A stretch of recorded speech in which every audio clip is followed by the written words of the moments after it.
Durant 4 jours, les cadres des entreprises œuvrant en République démocratique du Congo ont bénéficié de la riche expérience du cabinet Mavinga Declercq & Partners. En collaboration avec la société ITM SARL, ce cabinet d'avocats a organisé du 24 au 27 mai une formation axée sur 4 thèmes principaux, à savoir le droit des assurances, la sous-traitance dans le secteur privé, le droit des entreprises en difficulté, ainsi que la fiscalité. Cette dernière thématique a été dispensée en 2 temps. D'abord, M. Bitalo, directeur en charge de l'étude des contentieux à la DGRAD, a exposé sur les contentieux des recettes non fiscales et parafiscales.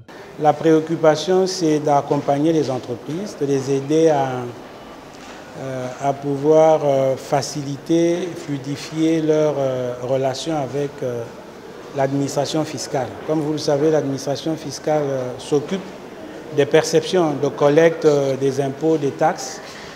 Et souvent, à l'occasion de ces collectes, les entreprises qui ne sont pas prudentes, qui ne sont pas attentives, tombent sous le coup des pénalités, des amendes qui préjudicient leur activité. Alors, le cabinet Mavinga a souvent l'idée de rapprocher l'administration avec les assujettis pour qu'ils comprennent, pour qu'on échange, qu'on leur expose ce que dit la loi et le règlement, qu'on leur expose les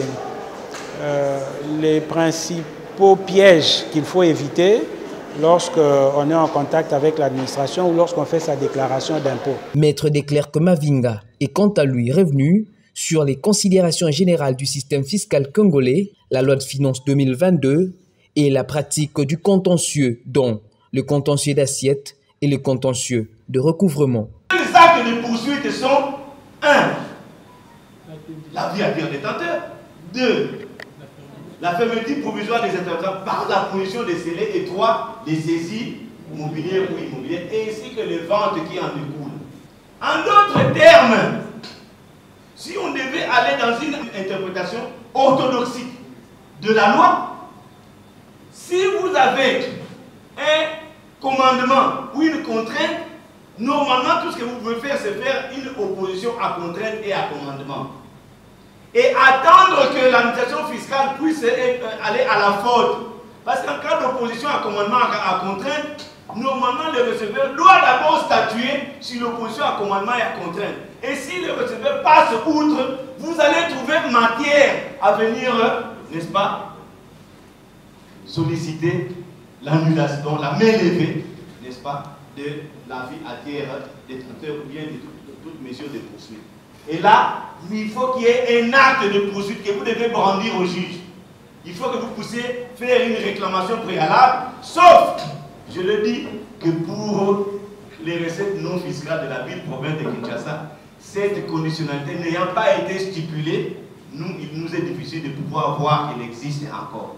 Terence Kabouik, qui a fait le déplacement de Kolwezi pour suivre cette formation, y a trouvé son compte. Vu le domaine d'activité dans lequel nous sommes, il a été jugé opportun que je puisse venir ici, histoire d'améliorer les conditions de nos prestations, les conditions des conseils juridiques que nous donnons à notre employeur. Le contenu a été très utile. Je suis conseiller, ce qui veut dire que j'ai ma place dans la société.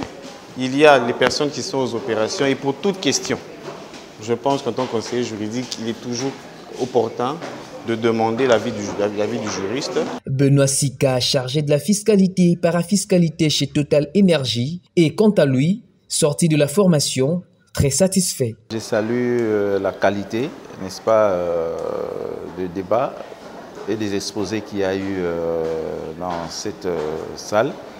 Donc, je peux dire que nous sommes sortis d'ici avec un plus. En ce qui concerne les assurances, il y a des notions peut-être dont on n'avait pas une bonne perception, mais nous avons été édifiés. Nous avons abordé la question sur la sous-traitance, qui est une question d'actualité, parce qu'il y avait beaucoup de points de désaccord et de divergences. Mais je crois qu'avec les réponses qu'on a reçues des questions qui sont sorties de la salle, on a été également édifiés.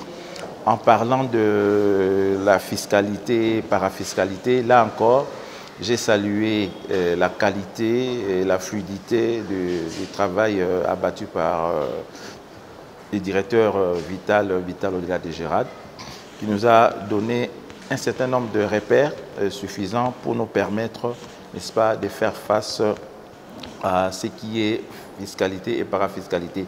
De la même manière, le cabinet Mavinga aussi nous a donné un certain nombre d'indications et de repères. Au regard des sujets abordés, cette formation a intéressé autant les cadres des entreprises que les avocats. Pour un avocat comme moi, la formation permanente est une nécessité. C'est même un devoir pour un avocat de se former en permanence. Et cette occasion était vraiment une très bonne occasion que nous a donné ITM et le cabinet Mavinga pour permettre d'approfondir nos connaissances dans certains secteurs spécifiques. Je pense que j'ai des clients. Et ils se posent des fois des gros problèmes par rapport à ces différentes matières où les clients ne les maîtrisent pas toujours. Et nous, moi en tant qu'avocat, ça me sert parce que d'abord, ça me permet d'anticiper les éventuels problèmes qui peuvent se poser à mes clients pour leur donner les meilleurs conseils. La société ITM SARL qui s'est joint au cabinet Mavinga éprouve le sentiment d'une mission accomplie. On a écouté les avis et les témoignages des participants. Et c'est que nous retenons en tant que cabinet de formation, parce que nous sommes une société spécialisée en gestion de ressources humaines, dont la formation. Ce que nous retenons, c'est que la mission a été accomplie.